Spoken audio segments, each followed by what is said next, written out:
Bharat America के रिश्तों में एक नई खटास देखने को मिल रही है और इसकी वजह है अमेरिका की नई टैरिफ नीति। राष्ट्रपति डोनाल्ड ट्रंप के एक फैसले ने भारतीय बाजार, खासकर निर्यात क्षेत्र की चिंता बढ़ा दी है। ट्रंप प्रशासन ने भारत पर 25% का अतिरिक्त टैरिफ लगाने का ऐलान कर दिया है और अगर दोनों देशों के बीच जल्द समझौता नहीं हुआ तो भारत की अर्थव्यवस्था को बड़ा झटका लग सकता है। क्या है ये पूरा मामला और इससे क्या होगा असर, आइए जानते हैं।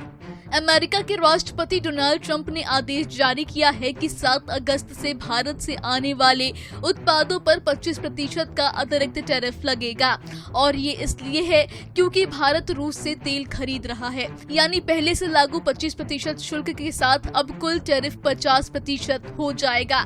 ट्रंप प्रशासन के मुताबिक ये फैसला सीधे तौर पर भारत की रूस से तेल खरीदारी की प्रतिक्रिया है। अब सवाल ये है कि भारत के किन क्षेत्रों को सबसे ज्यादा नुकसान होगा, तो जवाब है टेक्सटाइल, रत्न और आभूषण, चमड़ा, समुद्री खाद्य, रसायन और मशीनरी जैसे सेक्टर्स।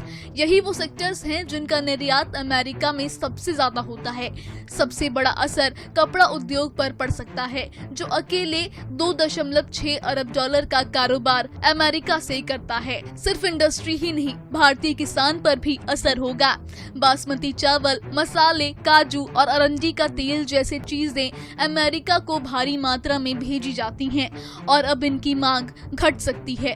भारत सरकार ने अमेरिका के इस कदम को एक तरफा और अनुचित बताया है। विदेश मंत्रालय का कहना है कि भारत की ऊर्जा नीति देश की जरूरतों पर आधारित है और किसी दबाव में नहीं आएगी। सवाल ये भी उठता है कि जब चीन जैसे देश भी रूस से खरीदारी कर रहे हैं तो सिर्फ भारत को ही निशाना क्यों बनाया जा रहा है। अमेरिका की नई टैरिफ नीति भारत के लिए सिर्फ एक आर्थिक नहीं बल्कि एक राजनीतिक चुनौती भी बनता जा रहा है।